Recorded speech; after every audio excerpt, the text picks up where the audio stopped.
नमस्कार, मैं डॉक्टर राकेश शर्मा और आप देख रहे हैं इंदौरिया टाइम्स। सबसे पहले नववर्ष और विश्व हिंदी दिवस पर आप सभी देशवासियों को हार्दिक शुभकामनाएं।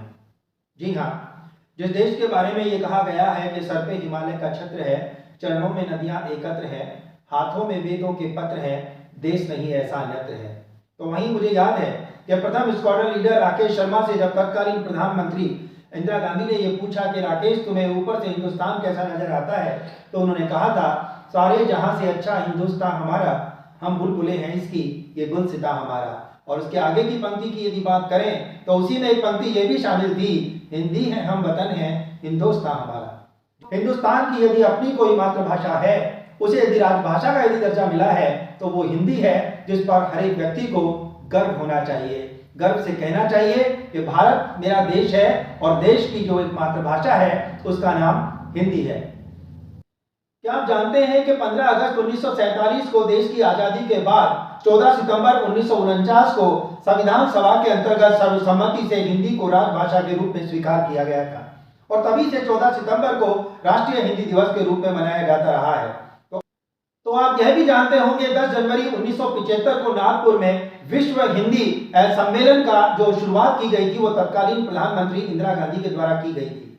ये मौका था जबकि दुनिया को यह पता लगना था कि हिंदी भारत की राजभाषा है, मातृभाषा है, गौरव की भाषा है, सम्मान की भाषा है, उसे प्राथमिकता के साथ स्वीकार किया जाना चाहिए। ये जज्बा यदि किसी में था तो वो तत्कालीन प्रधानमंत्री श्रीमती इंदिरा गांधी में था, जिन्होंने नागपुर में पहले सम्मेलन के अंतर्गत यह तय किया कि हिंदी को विश्व स्तर के ऊपर मनाया जाना चाहिए, हिंदी को विश्व स्तर पर प्रमाणिकता मिलनी चाहिए, उसके महत्व को स्वीकारा जाना चाहिए।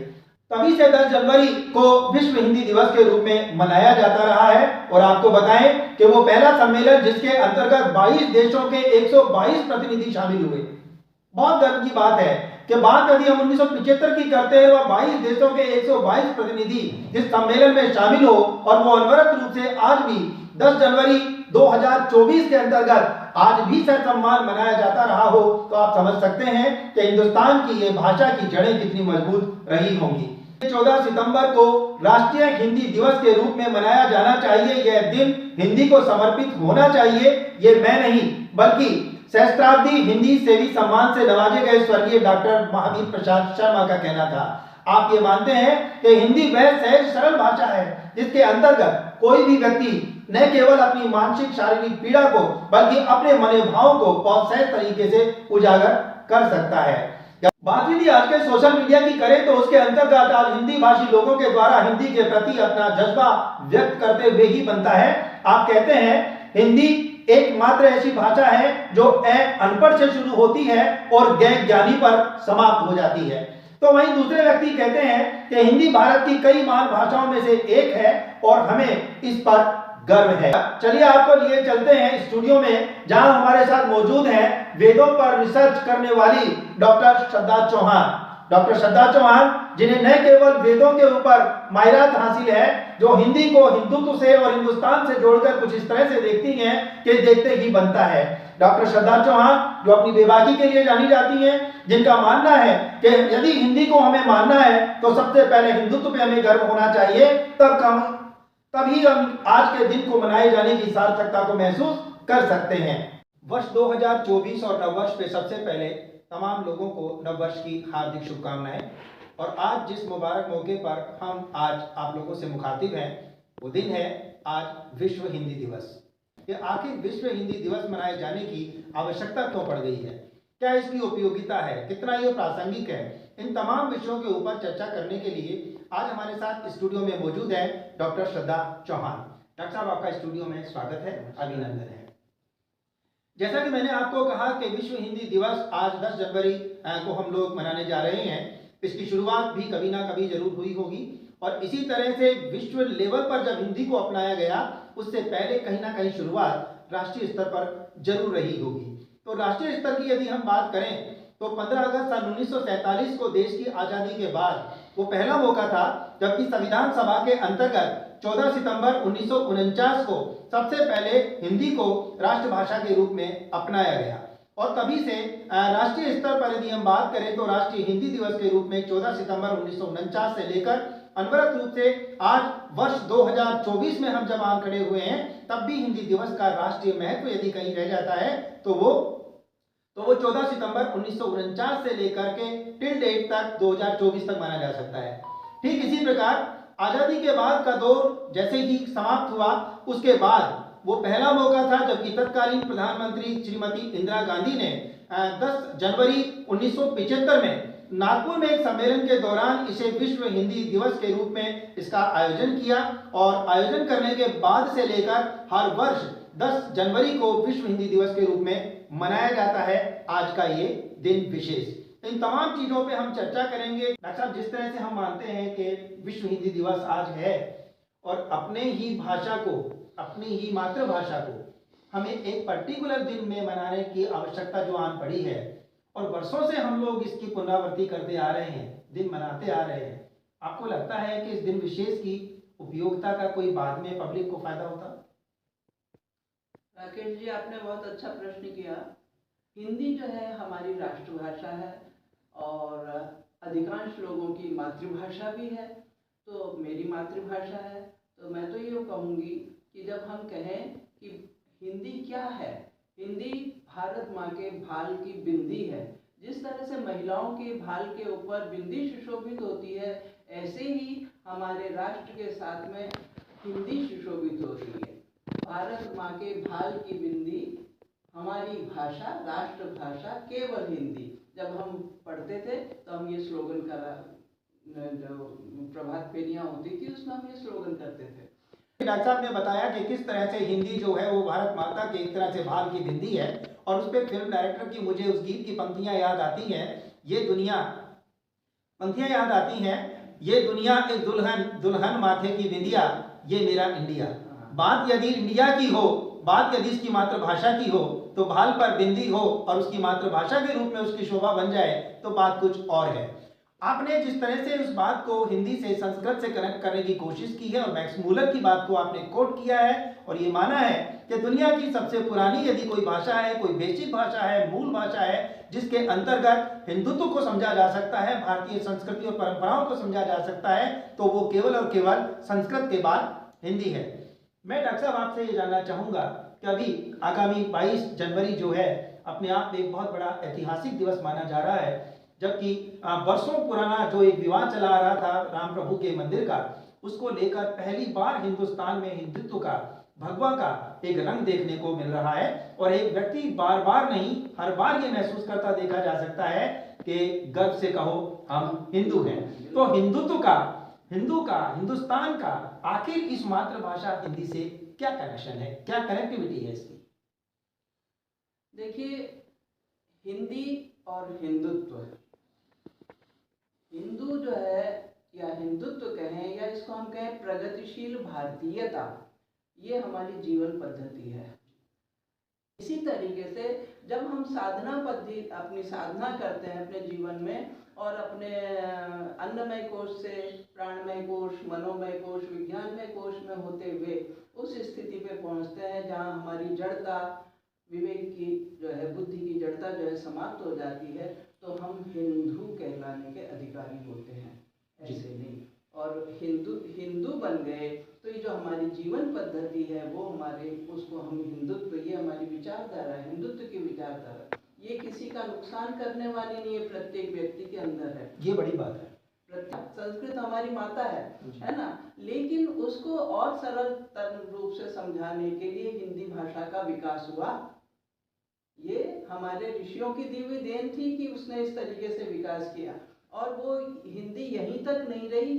हिंदू जो लोग थे यहाँ से बाहर गए, विदेशों में गए, सब जगह उन्होंने अपने व्यक्तित्व के कारण जो है अपना सबको लाभान्वित किया। तो वो हिंदू लोग भी अपनी भाषा को जाने, केवल वहीं की भाषा को नहीं, दूसरी देश की। इसलिए इंदिरा गांधी ने विश्व हिंदू दिवस मनाया, हिंदी दिवस मनाया। और हमारे यहाँ जो उससे पहले 14 सितंबर को 1949 को जो ये है राष्ट्रभाषा दिवस मनाया गया और हिंदी को राष्ट्रभाषा के रूप में स्थापित किया गया। अच्छी बात है, करना चाहिए, लेकिन केवल दिवस मना के ही नहीं छोड़ना चाहिए, हमें जो है इसको अपने जीवन में प्रयोग में लाना चाहिए, अपने घर में बोलना चाहिए, अपने समाज में बोलना चाहिए, क्योंकि हिंदी हमारे गौरव की चीज़ है, हमारे गौरवान्वित करती है। मुझे याद आता है जब प्रथम स्क्वाड्रन लीडर राकेश शर्मा जब अंतरिक्ष में होते हैं और उस समय इंदिरा गांधी का ही वो दौर था और उनसे ये पूछा जाता है कि राकेश आपको ऊपर से हिंदुस्तान कैसा नजर आता है, तो उन्होंने कहा था कि सारे जहां से अच्छा हिंदुस्तान हमारा। उसी गीत में एक पंक्ति थी, हिंदी है हम वतन है हिंदुस्तान हमारे। बहुत बड़ी बात थी, एक जज्बा पैदा होता है, रोम रोम पुलकित होता है। और फिर वाला हम विश्व हिंदी दिवस पर यदि हम उस जज्बे को याद ना करें तो एक बहुत बड़े एक तरह से बेईमानी होगा। मैं आप सभी लोगों को यह भी बता देना चाहता हूं कि आज हमारे साथ जो स्टूडियो में मुखातिब है डॉक्टर श्रद्धा चौहान, आपका वेदों पे रिसर्च है, आपने वेदों का अध्ययन किया है, इसीलिए आपने इस समसामयिक विषय के अंतर्गत सबसे पहले ये बताया कि हिंदी से पहले हमें ये जानना होगा कि मूल रूप से हम कौन हैं, हम हिंदू कैसे हैं, किस तरह से किस मात्रा का किस अक्षर का कैसे क्या लोप हो जाता है, उस लोप के बाद में कैसे हिंदू धू यानी जो कपा दे, जो डरा दे, जो एहसास करा दे सामने वाले व्यक्ति को कि मेरे वजूद को पहचानो। यदि मैंने अब ठान लिया तो संभवतः तुम उसके सामने टिक नहीं पाओगे। ऐसे हिंदुत्व का प्रतिनिधित्व करने वाला यदि कोई दुनिया भर में देश है तो वो भारत ही एक देश है। जिस भारत देश के लिए लता मंगेशकर की भी पंक्तियों को मैं दोहरा देता हूं यहाँ पर, उन्होंने भी एक गीत में कहा है कि सर पे हिमालय का छत्र है, चरणों में नदियां एकत्र हैं, हाथों में वेदों के पत्र हैं, देश नहीं ऐसा अन्यत्र है। तो आज वेद पर रिसर्च करने वाली एक ऐसी विदुषी हमारे साथ मौजूद हैं तो बता रही हैं कि मातृभाषा को अपनाने से पहले हमें अपने वेदों में जाना होगा, वेदों से हिंदू को पहचानना होगा, और उस हिंदुत्व की भावना को जब तक हम अपने अंदर आत्मसात नहीं करेंगे तब तक हिंदी दिवस मनाए जाने का कोई महत्व नहीं रह जाता। इन सारे इतने लंबे अवसर के गुजर जाने के बाद भी कहीं ना कहीं लोग आज भी हिंदी भाषा को स्वीकार करते हुए या उसमें अपने वक्तव्य को रखते हुए कहीं ना कहीं संकोच करते हैं, जबकि ये बात केवल आज की नहीं है, आज से पहले इस बात को स्वामी विवेकानंद ने भी कहा, दयानंद सरस्वती ने भी कहा, उस दौर के तमाम उन लोगों ने इस बात की पैरवी की, लेकिन फिर भारत का नागरिक अपने आप को हिंदुस्तानी होने के साथ साथ हिंदी भाषी होने में गर्व महसूस क्यों नहीं करता। लेकिन ये हमारी मानसिक गुलामी है। इस मानसिक गुलामी को दूर करने के लिए ही मैं कह रही हूँ कि हमें हिंदू, वो जो विवेकानंद जी ने कहा था 12 जनवरी को उनका जन्म दिवस आ रहा है, गर्व से कहो हम हिंदू हैं जी। तो गर्व से कहने के लिए हमें वो जीवन पद्धति अपनानी पड़ेगी जो हमें हमारे पुरखों ने दी थी। उस जीवन पद्धति की जो वैज्ञानिकता है उसको समझना पड़ेगा, उसके पीछे जो आध्यात्मिकता है उसको समझना पड़ेगा, उस जीवन को जीना पड़ेगा, तब जाकर के जो है हम हिंदू बन सकते हैं। और हिंदू कहते हैं ना कि जन्म से ही होते हैं, हर व्यक्ति हिंदू है। क्यों? क्योंकि उसमें उसके मन में उसकी बुद्धि में जड़ता नहीं है। हमारे यहाँ जब बच्चा पैदा होता है, पहले की बात है कि ये कहा जाता था, बच्चे का पिता उसके कान में कहता था, उसको परिचय कराता, शुद्धोसी बुद्धोसी निरंजनोसी, तुम शुद्ध बुद्ध निरंजन आत्मा हो, तुम ये शरीर नहीं हो। अब हम पैदा होते बच्चे को सिखा देते हैं कि तुम शरीर ही हो, आत्मा नहीं हो। बहुत बड़ा परिवर्तन आया। तो ये सबसे बड़ा कारण है कि हम जो है अपने आत्मकुंठा में हैं और हम अपने आप पे गर्व महसूस नहीं करते। तो अपने पे गर्व महसूस करना चाहिए।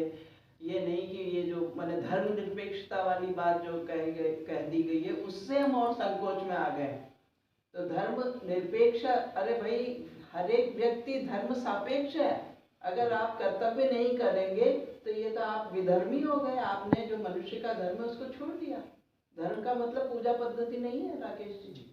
आज के इस एपिसोड में हमने बताने का प्रयास किया है कि हिंदी की जो जड़ें हैं वो हिंदुत्व में है और हिंदुस्तान उसका एक ऐसा अग्रणी देश है जहां से पूरी दुनिया को ये मैसेज जाता है, और इसीलिए 10 जनवरी को हम विश्व हिंदी दिवस के रूप में याद करते हैं। मैं आपको ये भी बता दूं कि यदि हम गूगल पर या कहीं भी जाकर सर्च करेंगे तो ये पता लगता है कि यदि सबसे ज्यादा कहीं हिंदी बोली जाती है, हिंदी भाषी लोग यदि सब कहीं हैं, तो दुनिया के सबसे बड़े लोकतंत्र कहलाने वाले भारत देश में ही वो लोग मौजूद हैं। बावजूद इसके, इतने बड़े देश में होने के बावजूद भी यदि हम हिंदी को अपनी मातृभाषा मानने के साथ गर्व महसूस नहीं कर पाते हैं तो ये बहुत बड़ा सोचने वाली बात है। आज का दिन है इस बात का संकल्प लेने का कि हम गर्व से कहें हिंदू हैं और मातृभाषा हमारी यदि है तो वो हिंदी है। यही आज के दिन का सबसे बड़ा उद्देश्य होता है कि लोग जानें, समझें और सबसे सरलतम भाषा। ये भी माना जाता है, गूगल पे इस चीज का भी रिकॉर्ड आपको डाटा मिलेगा कि दुनिया की यदि सबसे सरलतम कोई भाषा है जिसके अंतर्गत एक व्यक्ति अपने मनोभावों को, अपने विकारों को या अपनी आत्मा की कोई बातें, अपने मन की बात यदि कोई आदमी कर सकता है तो जो उसकी अपनी मातृभाषा में कर सकता है वो किसी दूसरी या किसी अन्य भाषा में नहीं कर सकता। डॉक्टर साहब, मेरा आखिरी सवाल यहाँ ये होगा कि माना कि हमने हिंदुत्व के जरिए हिंदुस्तान और हिंदुस्तान की मातृभाषा हिंदी पर आज फोकस किया, लेकिन आज के बदलते दौर में, आज के ग्लोबलाइजेशन के इस युग में किसी भी भाषा का अध्ययन करना, उसकी जानकारी लेना, उसे समझना, उसकी क्या उपयोगिता आप समझते हैं? किसी भी भाषा को समझना, कोई भी भाषा हो, ग्लोबलाइजेशन के लिए हमें हर एक भाषा को सीखना चाहिए, लेकिन जिस भाषा में हम अच्छी तरीके से सोच समझ सकते हैं, जो हमने जन्म से सीखी है, उसमें ही हमारा निश्चित रूप से हमारा जो है विकास होगा और हम आगे भी बढ़ेंगे, तो उसको भी हमें समझना चाहिए। और जो इंग्लिश जो कि पूरे विश्व की संपर्क भाषा बनी हुई है, तो उसको तो मौका मिला था ना, इसलिए वो बन गई। हमें मौका मिलेगा, हिंदी को मौका मिलेगा, हम भी बन जाएंगे। संस्कृत को मौका मिला था कभी, आप देखिए हर एक भाषा में संस्कृत के शब्द विद्यमान है। कैमल कहते हैं किसको? ऊंट को जी।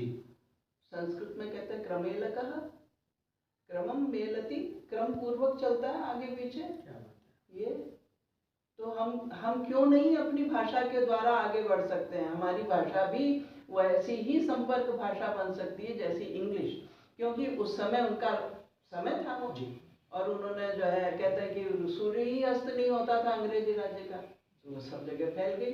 कभी हमारी भाषा संस्कृत का भी यही था कि हम सब जगह थे। मैं समझता हूँ इंदौरिया टाइम्स ने जिस उद्देश्य के साथ डॉक्टर साहब को आज स्टूडियो में आमंत्रित किया, उसका यदि लबोलबाब कोई सारांश निकलता है तो वो यही है जो आज की युवा पीढ़ी के लिए मैं मैसेज छोड़ देना चाहता हूँ यहाँ पर। आपने कहा कि मौका मिलेगा तो हम बता देंगे कि हमारी मातृभाषा आज भी कितनी दमदार है। क्या वजह रही होगी देश के तत्कालीन प्रधानमंत्री अटल बिहारी वाजपेयी ने भी कुछ हिंदी को गौरवान्वित करते हुए स्वयं को गौरवान्वित महसूस किया था? वो घटनाक्रम क्या था और आप क्या अपील करेंगे कि लोग ज्यादा से ज्यादा मातृभाषा हिंदी को अपनाएं? वो उन्होंने संभवतः अपने देशवासियों के प्रति किसने नाम बोलते हुए बोलो है? पहले नाम बोलो अटल बिहारी वाजपेयी का। हाँ, फिर बोलो। हमारे तत्कालीन प्रधानमंत्री तो नहीं थे, वो नहीं को भेजा गया था उस समय नहीं, लेकिन अब तो बोलेंगे तो तत्कालीन ही हुए ना, है नहीं ना हमारे देश में। हमारे पूर्व प्रधानमंत्री अटल बिहारी वाजपेयी ने सुरक्षा परिषद में जो अपना प्रथम भाषण दिया जा करके, तो उसमें उन्होंने हिंदी में अपनी बात कही और उस समय तालियों से गड़गड़ा उठा था। क्योंकि एक हिंदुस्तानी व्यक्ति विदेशियों के बीच में जाकर के अपनी मातृभाषा में अपनी बात कह रहा है, ये पहला मौका था। तो जब अटल जी जाकर के वहाँ बात कह सकते हैं, है ना, तो हम क्यों नहीं कह सकते? और उनके वहाँ भाषण करने से उस समय जो लोग थे, मेरे पिताजी जो सुनने, मैं तो छोटी ही थी, लेकिन उन्होंने सुना था, तो वो जिस तरीके से ताली बजा बजा करके उन्होंने कूद करके इस बात को अपने आनंद को प्रकट किया था। तो ये बहुत बड़ी बात है कि हम अब माननीय मोदी जी भी जो जाते हैं हिंदी में ही भाषण करते हैं, बहुत अच्छा लगता है हमें जी।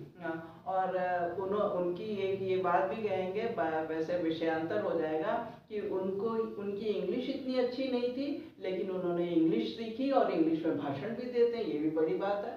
तो हम क्यों नहीं ऐसा कर सकते? जो गुजराती व्यक्ति इंग्लिश सीख सकता है, गुजराती व्यक्ति हिंदी सीख करके इतनी अच्छा बोल सकता है, तो हिंदी भाषी क्यों नहीं बोल सकता? हिंदी भाषी अपने आप को थोड़ा सा, उसको बस अपने अंदर ये जज्बा भरना होगा कि ये हमारी भाषा है और हमें इसको जो है सीखना है और अच्छे तरीके से सीखना है। शर्म महसूस नहीं करनी चाहिए। मुझे बहुत दुख होता रहा जिस बात को मैंने कहा है और जिस सोर्स से मैंने प्राप्त किया है, उस सोर्स को मैं आपको भेंट कर रही हूँ। प्रगतिशील भारतीयता को वेदों की देन, आप इसे अध्ययन करें।